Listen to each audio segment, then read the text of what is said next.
you're trying to do, that you have a plan, you have a mentor. And especially if you're in corporate, having a mentor is really important, but you also need to find a sponsor.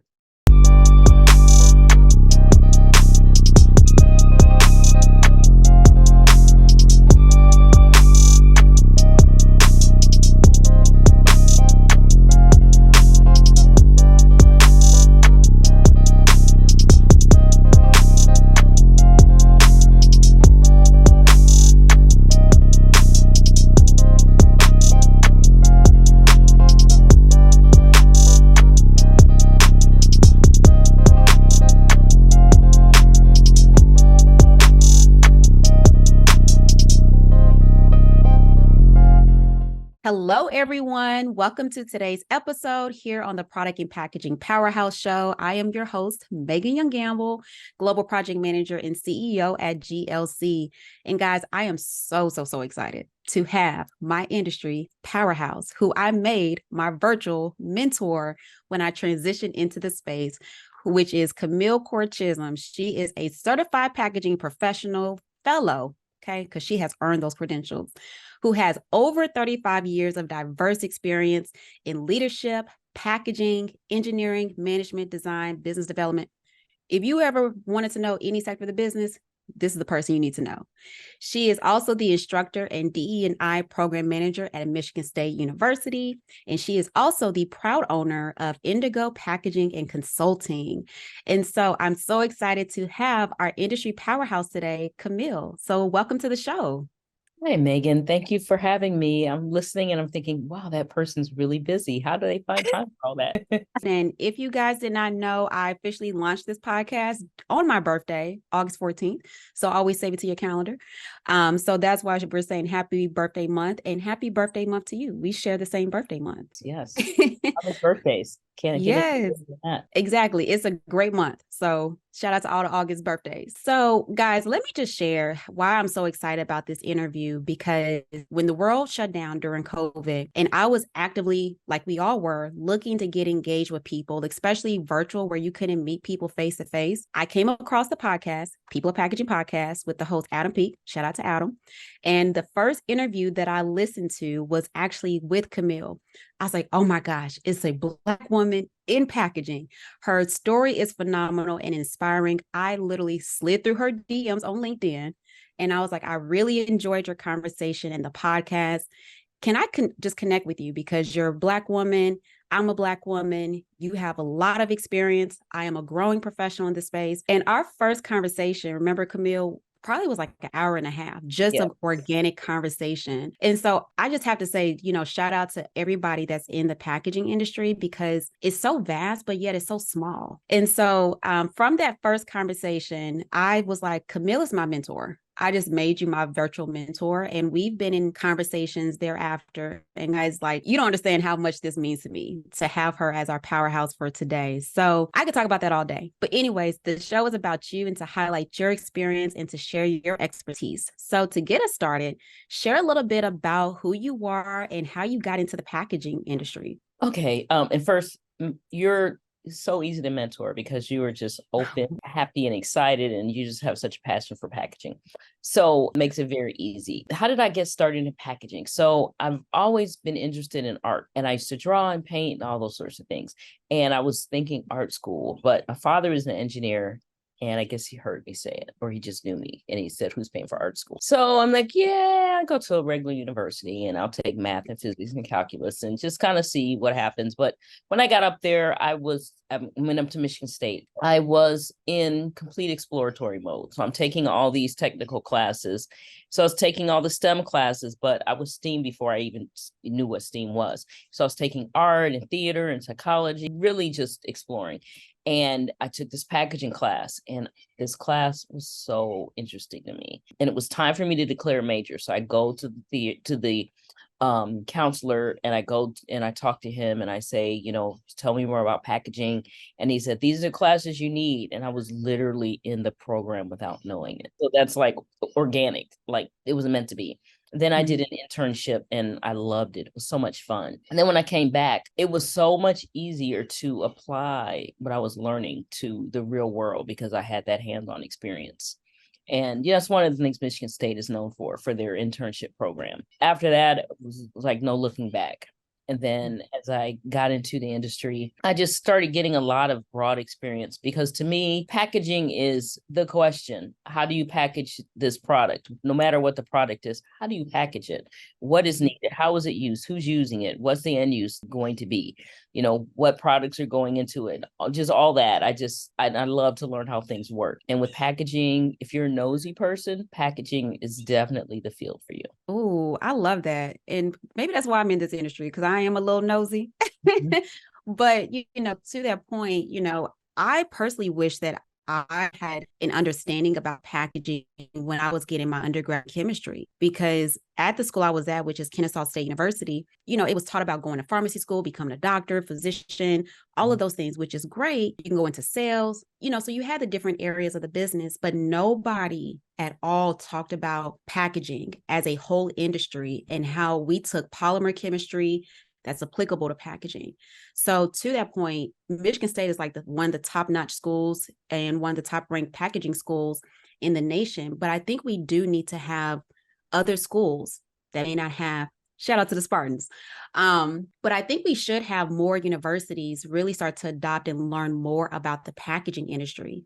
And to the point that you mentioned, like, how do we package products? Because as everyday consumers, we're always buying products, from food to latest iPhones, apparel, to even the glasses. All of that has to be packaged somehow, some way. Yeah. And to me, there are multiple facets of packaging because you've got the packaging has some kind of use to it, while you're pouring or you're dispensing, for example, or it protects the product. So is it going to spoil? Is it going to break? And then, you have this aspect of, communicating. What is this product? So you have products that are recognized by the type of packaging that they're in. I know you see that a lot with cosmetic packaging. But then you have aspects of like manufacturing. When you're manufacturing that product and putting it into the packaging, how does it interact with the package? And then you have another facet where it has to do with the transportation of it. And I think that's what people think about the most, especially after the pandemic. Everyone thinks about, I get this in this big box and I open it, it's this little tiny something or other in the box. But that product isn't usually packaged still. It comes in the consumer pack that would have been on the shelf.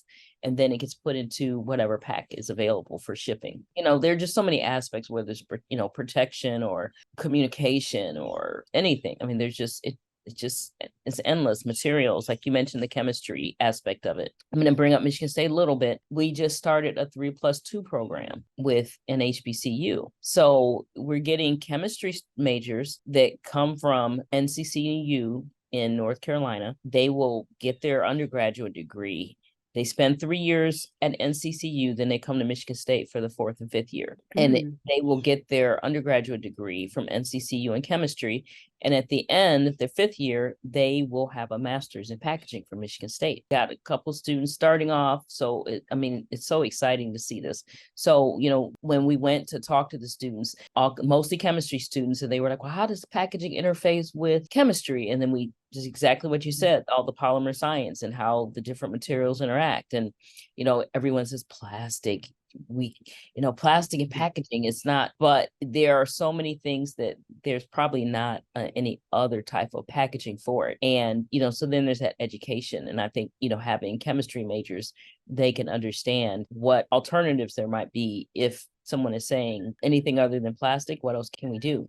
They're going to understand, structures of glass or paper, those types of things too with chemistry. It's not just plastic polymers. It's never ending. I mean, I'm sure that you've experienced it. Sometimes we joke in packaging that, our family members don't like to go to the grocery store with us. Because we lose the aisles, right?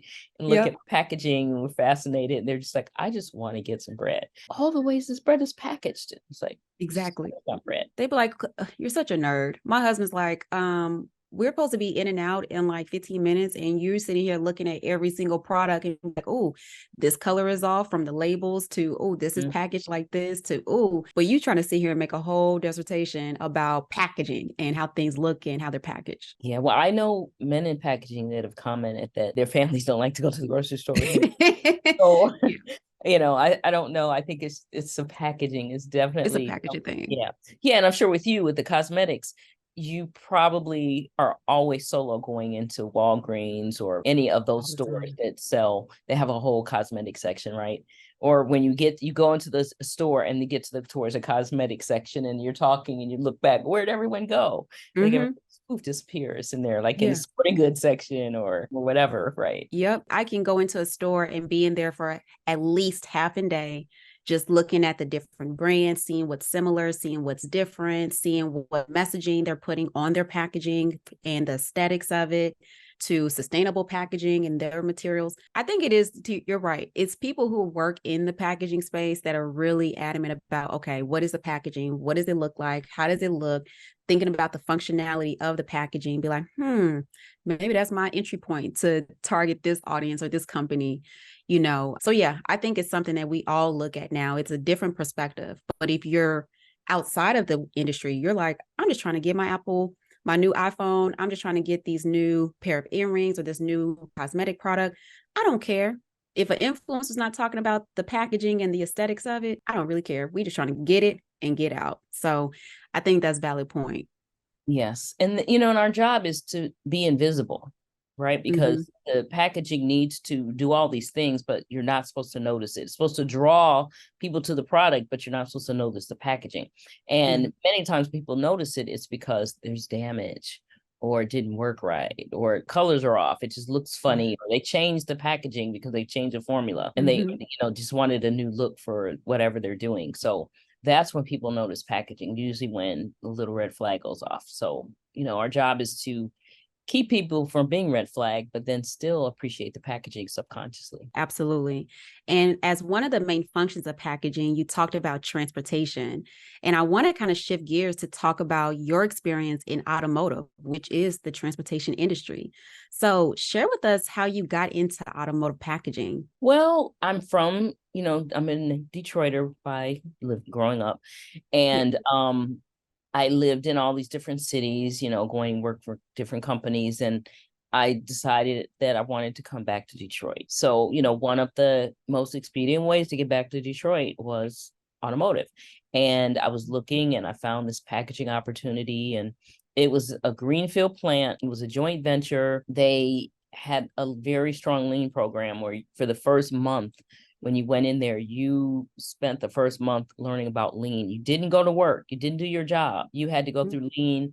It was an engine plant. And we actually, they broke us up into groups. So one of our lean training sessions was tearing down an engine and building it back. I can say I'm a mechanic, right? But so it was really interesting because that's when I got introduced to lean manufacturing. I'd heard about some of the aspects of it over the years, but it was, touted as something else related to quality and, those sorts of things. But to actually be in a plant that was fully dedicated to lean, it was so interesting. And I got to learn so much about automotive, about line side, packaging, about returnable packaging. I'll give you an example. So this would be an example of a returnable pallet.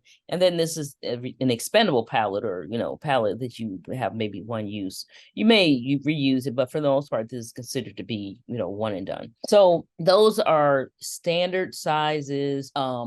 It's very modular. You really are looking at, getting the parts to fit in these specific packs.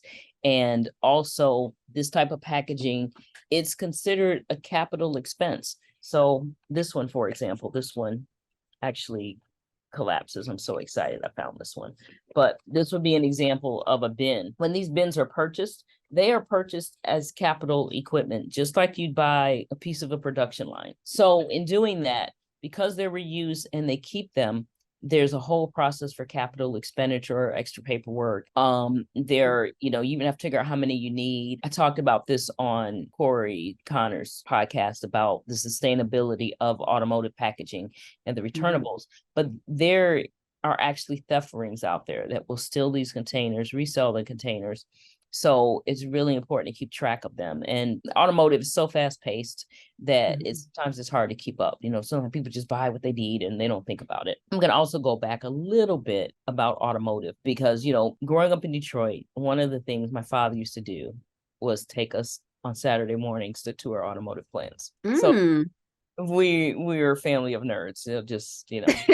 But we had a computer before we had a color TV. Wow. But, it's just how we were. But, I really enjoyed going to the plants and seeing how things were put together, how things worked, the technology. But with that being said, one of the important things about packaging in automotive is that the parts come right to the line and they pull those parts out of that packaging and they put that part onto the vehicle. So it has to meet ergonomic standpoints, standards, I should say. It can't weigh more than a certain amount because you've got someone lifting this tote or package, multiple times, many times a day, depending on the volume. So it has to be ergonomically sound. You have to minimize the amount of handling besides protecting the part, but just by minimizing the amount of handling, it's less strain on the workers. There are all these things that go into it, that whole being nosy again. You get to learn how the product gets installed on the vehicle, every station along the way.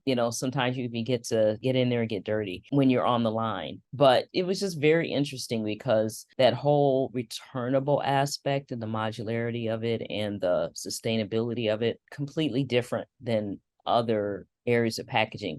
Even when you look at like returnables for beverage packaging, they're returning crate. Even when you think about, say, bottles, beverage cans or bottles that are recycled, they're not going back in, they're not in a closed loop.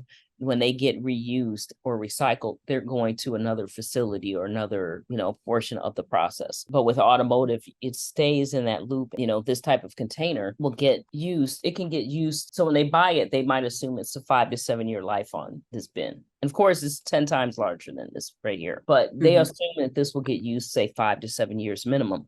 And many times after that vehicle is done and there's a new vehicle, those bins are sturdy enough where they can actually take them and repurpose them for another program. Many times last, much longer than, 5 to 7 years. So I just love that. The fact that it's sustainable, you're reusing, you're not throwing away extra packaging, and it's very intentional because you have to plan ahead of, what type of packaging you're going to use if you're going to use returnables.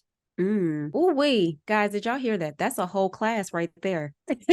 Yeah. To that point, like, it's something that's not commonly talked about, unless you're around those who are in the packaging industry. But like, just like getting bolts, to put onto the tires of the car on the actual product, like all of that's coming in these returnable bins and then getting applied to the cars as they're going down the assembly line. And that's the later stage. We're not even talking about like the frames and the bolts that go on the frames and things of that sort. So it's just amazing how packaging is universal in any industry, but respectfully for automotive, really thinking about sustainable model of it.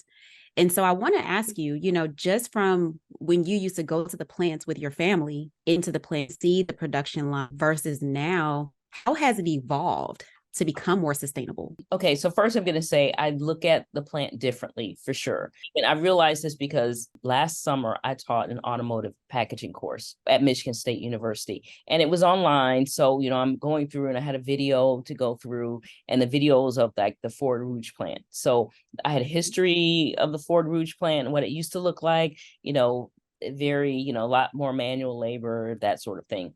But I had a more recent video and they were going through, and it was actually showing the production line. And I actually stopped and would interject in between, like, yeah, they're putting this part on, but look behind and look at these carts and look at the packaging. So it was completely, now I see it in terms of the packaging and where's the packaging and how's it flowing and how are they handling things? And are there too many parts in that pack? And are they struggling with that pack? Are they, setting things aside? And with the lean process, everything has its place. When you look at 5S, and it stands out when you have visual management. So people don't have to think about, should this be here or not? I worked for a company and we went to tour an automotive plant, and this plant was very lean. They had a lot of visual management, very organized plant. As we're walking through, I think some of the other people hadn't, really done anything with lean. So we're walking through and I see this bin right in the middle of the aisle, and it didn't match any other bins. It looked like the bins you go when you're in the dorm and you're moving into a dormitory, those cloth bins, those big bins. Yep. And it was just right in the middle of the aisle, in the way of the pathway. As we were walking, I said to the supervisor that was giving us the tour, is that supposed to be there? Because, they didn't have the tape lines. It was just in the middle, askew. And he said, yeah, hold on. He gets on his radio and he calls someone immediately to move it, which is the way it should be in lean, right? You see something, you say something, everyone is empowered to act on it. And some of the other people were like, how did you know that didn't belong there? Like, it was, if you're in a lean facility, it stands out. It jumps out because it's not marked, it's crooked.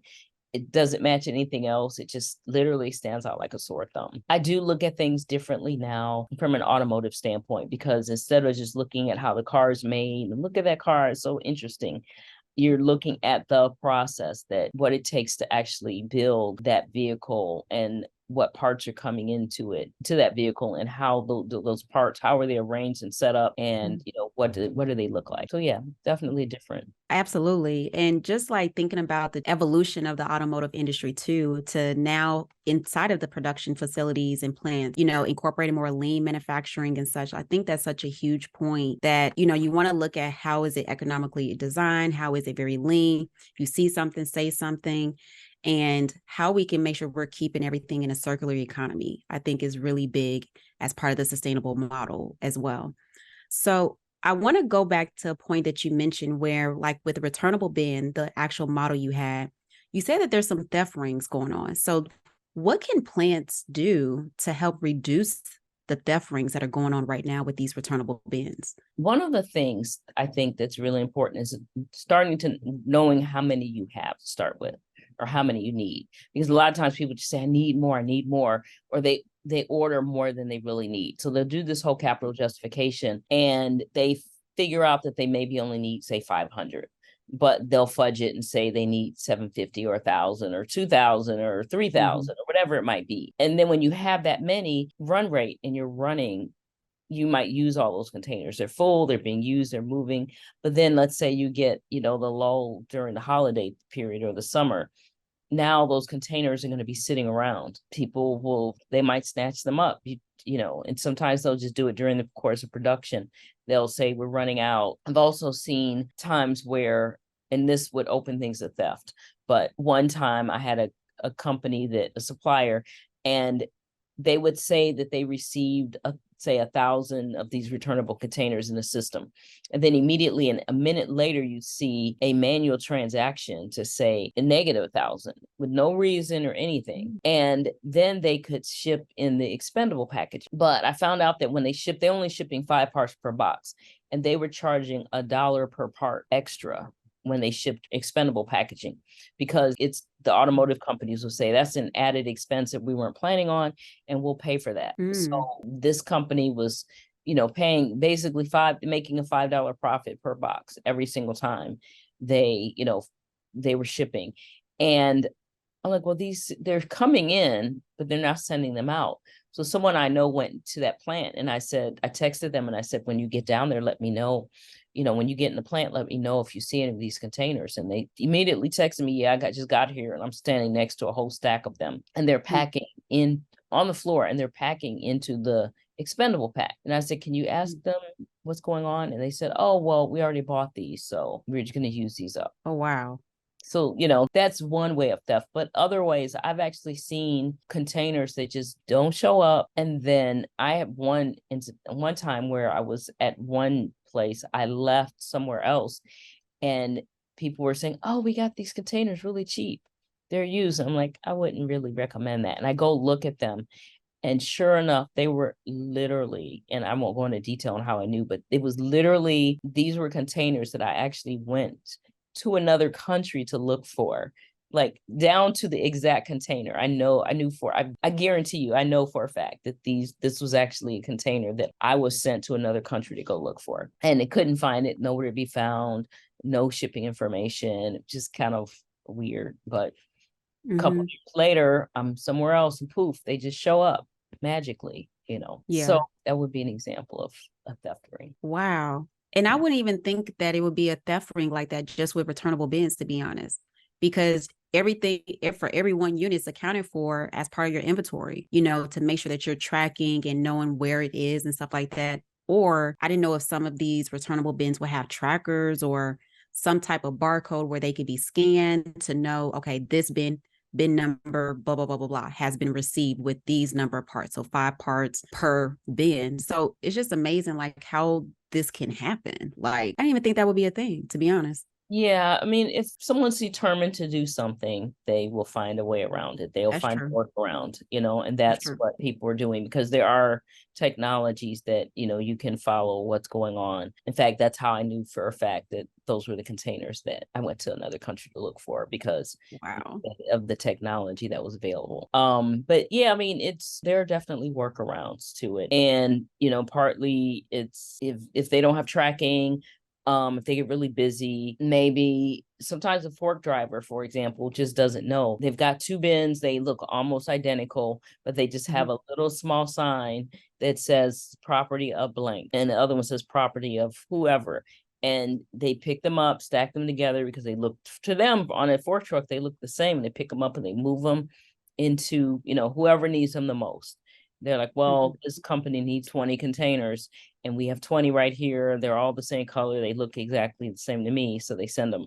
And, that's kind of how they start disseminating. But like I said, one of the things is foundationally, if people don't even know how many they started with. And I've seen that depending on the company and how they do it. If they don't even know what they started with, then it can be an issue. I guess I'm curious, because now I'm like, if you don't know the quantity that you purchase, that will be on your purchase order, right?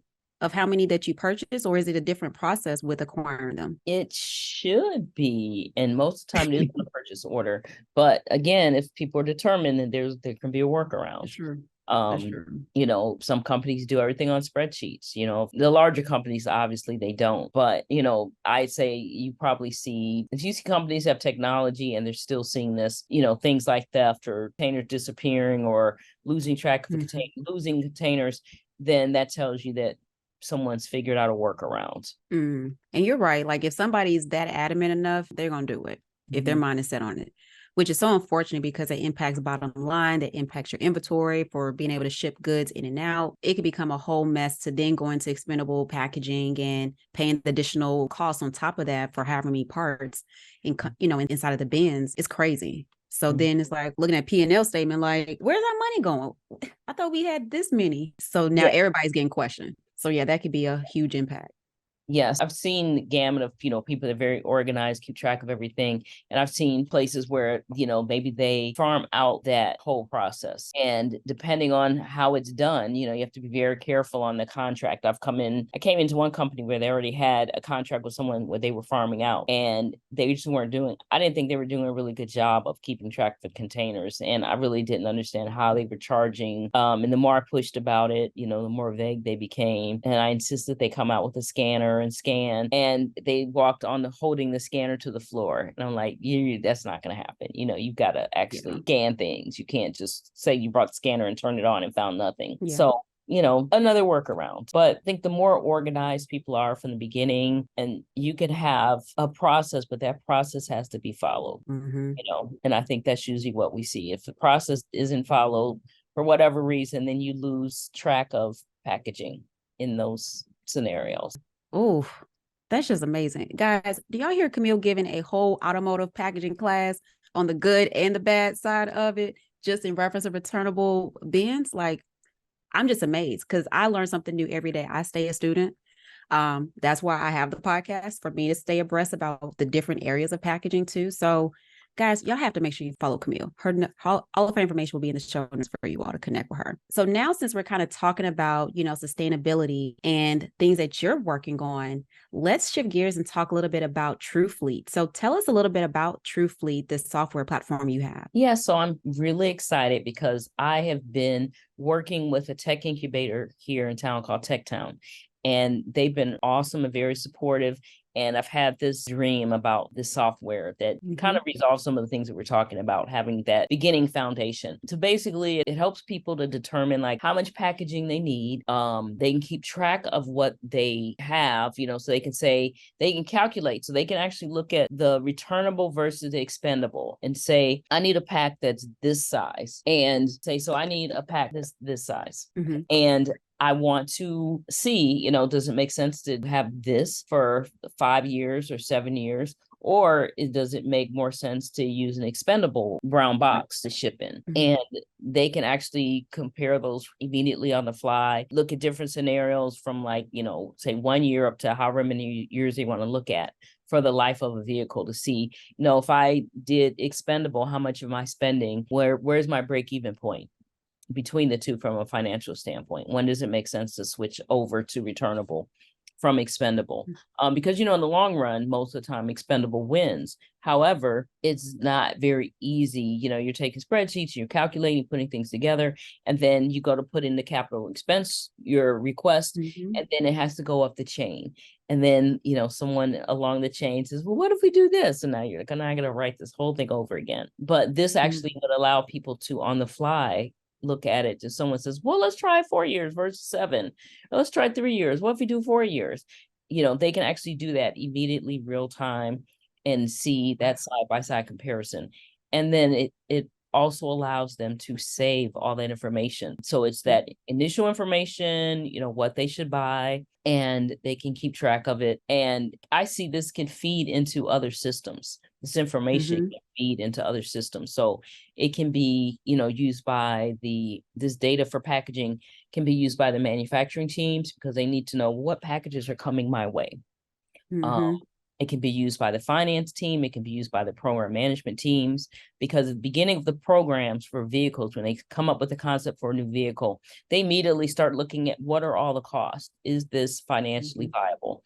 And one of the things that comes up early on during that concept phase is how much do we need to spend on packaging? And a lot of times people just give them a very quick swag. And if you're, say, getting a small part, many parts in a large bin, then it's going to spread the cost of that packaging out, and it's going to be less per pack. But what I found is many times, the program team or the finance team, they'll just say, this is the cost estimate of the part, and we're just going to make a percentage of the cost of the packaging. And if you're shipping, a few large expensive parts in a pack, you might, and you're taking 5% of the cost. Let's just say you're going to put a part that's like $100, 5 parts that are $100 in a pack like this.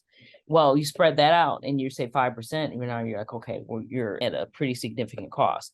But if you use the same pack and you're putting like 100 parts and you spread that out, and that part only costs a penny, and use 5%, you might be actually underbidding for this particular program. But if you have a really expensive part and you use 5%, now you could actually be overbidding. You might lose that business, when in reality, if you know what your standards for packaging are, or you can do a quick swag, you can figure out and get a much more precise estimate early on. It just takes a few minutes.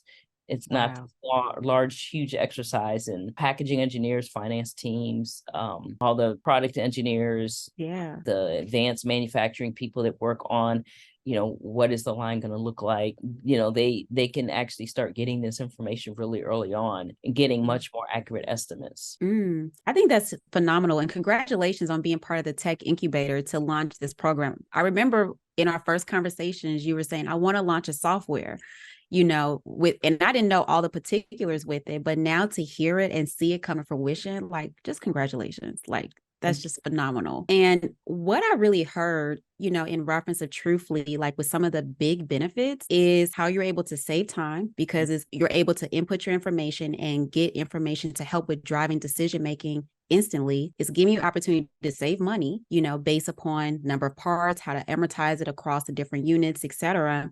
And then because it's giving you all the analysis. So I love that. And I really hope that this type of program can really be extended to cosmetics. We need this. I'm sure other industries need this, respectfully, for packaging, because this can help with driving quicker decision-making for all the key stakeholders, executive stakeholders, as well as the other stakeholders that are involved. So like from manufacturing, your engineers, advanced technicians, et cetera, everybody can be in alignment and know how we can actually help save time and save money at the end of the day.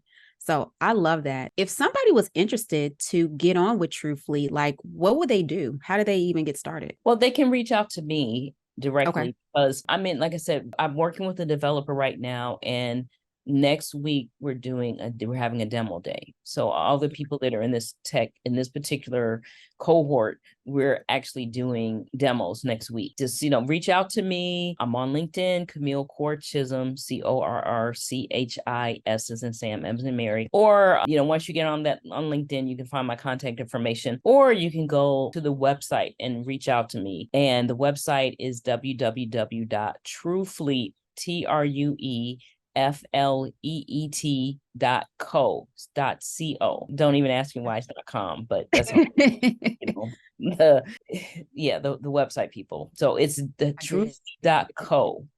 And you can go there and you should be able to, you can send me a note and, say you're interested in a demo.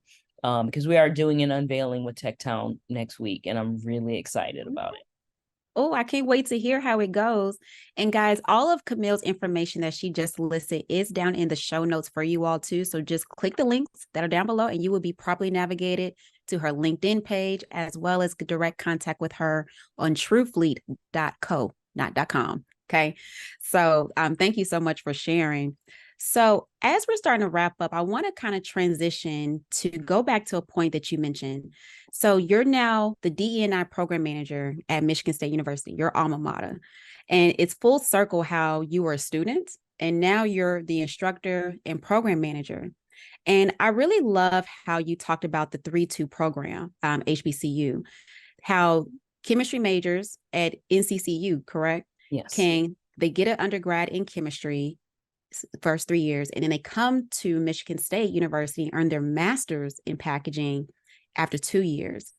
And so share with us a little bit about why you saw the need to really expand the packaging industry to help it become more diverse. So this is one of the things I love about, having my own business and being an entrepreneur, is that I can do the things that I love to do. So I saw this position available at Michigan State. And I know a couple other people that consult and they also instruct. And one of my friends has said, I want to be like you when I grow up, So when I saw this, I thought, this is very interesting. So I reached out and, things just started falling into place. It took a little while, but things fell into place. And then, they reach out to me, Matt Dom at Michigan State, head of the program. He's awesome. So I just have to throw that in there. But he said, hey, we also have another, besides the instruction, we also have another role that we're thinking about. What do you think of this? And it's, DEI, think about packaging industry is like the third largest industry in the world, right? You really need to make sure that you have representation from, worldwide, from, to represent that industry, so we can have enough people to support the industry long term. So I thought it was really interesting. I'm based in the metropolitan area that actually has some of the top feeder schools for all of Michigan State. But when you look at the School of Packaging, it's not reflecting what the feeder schools. So I went to one of the high schools here that's, considered, okay, I have to say it, Cass Tech. My daughters say it's like a cult, but, people like John DeLorean went to Cass, so there's a lot of, either technology, there's innovation, but there's also I would say it's almost like STEAM, because there are all these like musicians and artists like the White Stripes, Jack White, Dinah Ross, all these, so it's very, very broad. You get all the way technical, all the way to artistic, you get it all. And you actually pick a major in high school. So like, what better place to go than, schools like that are some of the top feeder schools, and say, since you're already, you're really considering Michigan State is a popular university in the Metro Detroit area. What about packaging? And of course, people are like, pack a who, pack a what? And then you explain it to them and they see your enthusiasm and they see, okay, this woman has completely nerded out on us. So there must be something here. So it's really fun. I'm just doing all the things that I love to do right now. It's great. I love that. And that's how I slid through your DMs, because I wanted to have somebody that looked like me, I could identify with, and everybody that I met in the packaging industry has been great. Don't get me wrong, but it's that relatability, as Black woman to Black woman. And with your level of expertise, and you've seen a lot of things evolve in the packaging industry, I was like, I need to connect with her, because she's able to counsel me like, this is what you should do, this is what you shouldn't do. Hey, look out for this. I don't know about that. But I did, no. But to that point, with more companies looking at how to really enhance their D&I programs inside of their companies, we need more representation, to be frank. Packaging is already not talked about, especially like here in the South. Only place that talks about packaging is Clemson, which is a great school. Mm-hmm. But if you're in Georgia, don't nobody know about packaging. Only thing people know about packaging is it an Amazon box? When's my Amazon order coming in because of the box? But we don't know. And then to have the lack of diversity in this industry is really needed. So with that, like, what recommendations would you give to the younger generation, or anybody, doesn't matter what age, who are looking to transition into this industry, especially those who identify as Black, Indigenous, people of color? What can they do to start making this transition and be in alignment with their companies or potential companies' DE&I initiatives? So one of the things that I'm going to quote my dad would always say things like, get as much education as you can as early as you can, and perseverance pays. So, understand what it is that you want to do. Make sure you always have a written plan. Make sure that whether you're at a company, you're having your own company, whatever you're trying to do, that you have a plan, you have a mentor. And especially if you're in corporate, having a mentor is really important, but you also need to find a sponsor. Mm-hmm. So a lot of people don't know about sponsors. And a lot of times sponsors are kind of like the Wizard of Oz behind the curtain. You don't even know that they're there. But, you want to make sure that you're visible enough to really have a sponsor. And I think one of the things that I've seen as a Black female, and this might be a little controversial, but what I've seen as a Black female, not just in packaging, but in technical fields, in corporations, is that, as Black females, we're raised to think you're going to work twice as hard and get half as much. So we're programmed early on to accept less. So then when we get the comments, if people make comments, it's like, well, just ignore it. Just let it roll off your back. Be thick skin. You're too sensitive. But I think a lot of that is going by the wayside now. I will say I was called the coffee girl more than once in life, and not because of the color of my skin, because they thought I should be getting the coffee, even if I reported to a VP, right? So those are the sorts of things that, you kind of learn and, how to navigate. Early on in my career, I would say that, I said what I thought. I'm not a highly emotional person. Like most of the time I'm like this, but even just saying some of the things that I said, people would feel free to make comments to me, but if I said something back, it didn't have to be sarcastic. It just had to be like an honest answer. It was kind of like, well, why'd you say that? You have a chip on your shoulder. So those sorts of things of going from being told you have a chip on your shoulder from your response to being told, oh, you have a victim mentality. And then my thought is, oh, well, now I'm expressing what happened and how I felt about it in a way that didn't come across as being, still turned into a negative, I guess. But, it wasn't turned like your reaction was, have a chip on your shoulder, you have an attitude or something like that. So, just being careful about that and understanding those things. And then the other thing I see is doing twice as much and expecting half or expecting less.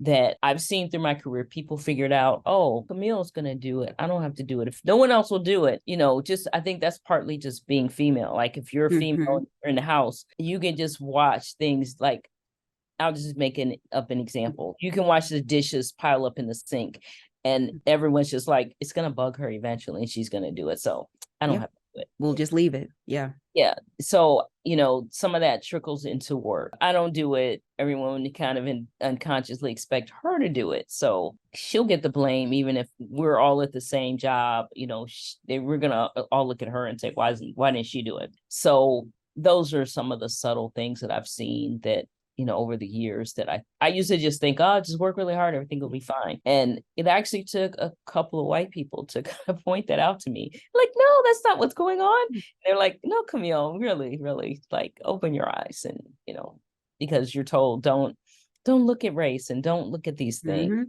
Even if someone's calling you the N-word or whatever it is, that's not what it is. They just had a bad day, but that's fine if they have a bad day, but that doesn't mean that it's acceptable, because I have had many bad days, and we all do go and smile, and, people don't know what's going on. People are like, I had no idea. I could drop this mic right now, because it's so true. And it seems like it doesn't matter where you are in your professional career, even experiencing college for myself, same things. And I get it more so now as an adult, as a business owner, as a continuously evolving professional. I get told, what do you know, little Black girl? That's the first thing I get told a lot of times. And it's like, quite a bit, don't let this cute face fool you. Like, I'm pretty intelligent, but us speaking up and, really showcasing like our expertise, and the quote that your dad said, perseverance pays. We have to, because unfortunately we are not looked as the top elite or comparable to our counterparts. We're looked at as lesser than. And if someone tells you that you're different, I don't necessarily see it as a compliment. They mean it as a compliment, but they don't, and I'm the same as my whole family. So yeah, I get what you're saying. It's to kind of strike that balance. I had a recent experience where someone asked me to work on a package, but they didn't have a part. And they said, just look at the drawings. And I'm like, well, that's great. But, you have a couple of areas that are standing out and there's no dimension on them. And they're like, well, it's the same as so-and-so. Well, how do I know that they're same? Because you can't tell. You need the dimension to tell. Yeah. And someone said to me, so what? You don't know how to read a drawing? So, and this is where like having that balance and making sure that, people aren't taking things the wrong way. My first natural response was, oh no, my father, when I was 12, he was the engineer and he taught me how to read drawings and to use the slide rule, which was true. But I knew, okay, if I say that, someone else could say it and say, oh, it was a great bonding experience with your dad. But for me to say it, it might come across as being arrogant, because I know I look really young. Even into my 40s, people were saying, how's your internship going? And I'm working for a VP and, have a department, and they're still like, how's your internship? And when I'd say my daughter's interning, and they're like, what, were you 12 when you had your kids? So, it's still, what? Yeah, I've had that 12 is like the number. That's mind-boggling. Yeah. 12 over and over again, like all through, were you 12? No matter how old my kids are, no matter how old, younger, it was always 12. So, just understanding that people might have an implicit bias. It's not that they mean to be that way, but depending on how, I respond, they could be very defensive. And I'm like, that's the last thing I want, is for them to be defensive, because that's not the intention, because I know they didn't mean it in a negative way. Like, in their minds, it's like, oh, well, she's asking these questions, she must not know how to read a drawing. But, how do you get, okay, they already think this, so how do you explain this in a way that they see, no, she really does know how to read a drawing, and it doesn't become, a negative, or, there's no tension. They don't feel like you're fighting them. You're just, they get to know you, and eventually they're like, oh, I remember the time I thought you couldn't read a drawing. Boy, was I wrong. That thing. So, just getting to the point where there's not, animosity, and it's not necessarily catering to people. It's just kind of understanding how people think and not triggering the trajectory towards a negative interaction long term, where you can actually build a stronger working relationship. Yeah. And I get that. And to your point, I think in some cases people aren't trying to be defensive, they're trying to seek to understand. Some people can come off the cuff and say some things. You'd be like, now hold up, but I think having the discernment and knowing, okay, let me actually take a step back too before I respond. Cause I know younger me, she would just fire away and just say whatever's on my mind. But now being older, I have to use discernment, to understand. And so a lot of times I've just realized in my own self getting older and gaining more wisdom, I ask them, well, tell me, what do you mean? Can you elaborate? To try to, before I respond, because I already go to another dimension of what they're thinking, what they said. But trying to seek to understand before I respond, to not be too quick to respond. I think it showcases one of the 48 laws of power, and also too, to understand how I preserve my own peace as a Black woman, and, to then see, okay, was this really negative, or were they seeking to understand and trying to come off jokingly about it? A lot of things. We could talk about this for, all day, because it's very prevalent in all industries right now, specifically like with Black women. Being able to just speak up, speak your truth, be honest about it. You can still be direct and honest, but, seeking to understand too, before we just fire away. In some cases. So yes, because your response would, many times the response is to say or do something, but if you work really hard and you work really hard to get where you are, and then someone questions it, of course your first natural response is going to be, what, wait a minute, it's offensive. Yeah, that's a natural response. And then people feed off that. And they're like, well, why is she mad? She's angry. Or I say something wrong. And then next thing you know, the focus is on how things were said and what they said, instead of, I thought we were talking about how to resolve this, understand what this part is supposed to do with this in this packaging. So it's very, I used to wonder why we had to take psychology in packaging, but it's part of the way we work with everybody and interact with people and society and all of it. So it's all important for psychology for sure. And so last thing I'll ask you, just in reference of diversity. So you actually used to was one of the founding members of Black Packaging Professionals. So share a little bit about, what that organization is and how people can learn more about it. Yeah. So during the pandemic, I started the Black Packaging Network. I reached out to a couple of people that I knew and said, hey, we probably should start some kind of organization to support other Black people in packaging, because the experience this was one of the common responses people have when they heard about it. I always felt like I was the only person like me in every job I had. So, and they didn't know how to handle things if someone said something, or if someone made a comment, or how did they handle it if, I'm doing all this work, but I never get promoted, those sorts of things. And right now, I'd say we're probably on summer hiatus, but when we first started, we talked about so many different things that we wanted to do. And it's just kind of weird how sometimes just putting those things out there, that they happen. One of the things we talked about, which we probably need to, my job, probably, I need to engage more with the BPN and Michigan State. We talked about, what if we have a packaging program in an HBCU? So, now we've got Michigan State has this program with the North Carolina Central University, and, doing a lot of the things that we talked about. So, just seeing those things come to fruition and being able to be part of and support it as it's being created, that's exciting. And then just being able to connect a lot of people, because people will say, hey, I'm looking for, to hire somebody, or, do you know anybody that does this kind of packaging? I really would like to talk to them in my field, because again, I feel like I'm the only person, or, I'm at this job and I can do nothing right. I was a high flyer, got everything done, met all my goals, but it seems like just walking in the door, it's like you should have walked in with your right foot first instead of your left foot, so just being able to help people with that, or, like people looking for jobs, and just introducing them to each other, to say, hey, I know, does anyone know a job somewhere? Or does, someone's working on a project. Do you know anyone that has this expertise? Yeah. And it's not always, a Black person. Sometimes, you have people that aren't Black that are reaching out, or, you can connect them to someone that, that's not Black. It's been really, really good. Well, good. And like we all need each other, regardless of skin tone, ethnicity, background, values, morals.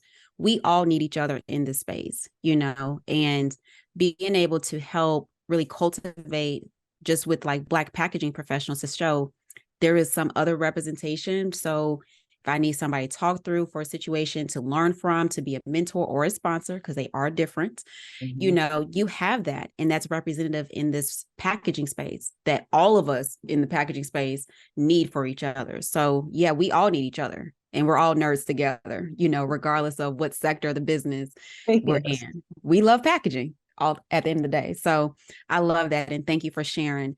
And so as we wrap up today's interview, we're going to get into our power round. And so for the power round, I'm going to put just 60 seconds on the clock. And I'm going to ask you about some of your favorites, which you share with me. You love to collect audiograph books. So with that, I'm going to put some time on the clock, and I'm just going to ask you to share a little bit about some of your favorites as we wrap up. So you ready? Ready. Ready. Let's start the clock. So what was your first audiograph book that you collected? This book with Ossie Davis and Ruby Dee. Oh, yeah, it was yeah, because they've been around forever. Classic actor and actress got their autograph, and I think that was kind of what got me going. Next, this is an interesting book. I have a couple packaging books, but this one was handy. This one is called Think Outside the Box. Ooh. Right? And it was came from Jim Tompkins, who has a logistics company. So I thought that was really interesting. It's cool, nice little book that I have. And then I'm going to so I showed you the beginning. I'm also going to show you the most recent book that I got. And it ties in related to DEI. It's called The Big House. And I went to high school with his college roommate. So wow. his name is Ovell Barbie. And I just got this book last week. And he talks about DEI. It's called A Human-Centered and Progressive Approach to DEI and Positive Workforce Engagement. So the last book I just received, and we talking about DEI today. So I'm looking forward to reading this book. I'm planning on going through it this weekend. Oh, I love that. And human-centered design is now being involved in every sectors of the business. So I love that. And I'm also going to ask you another one. So if your audiograph book collection had a theme song, what would it be? Oh, that's a good question.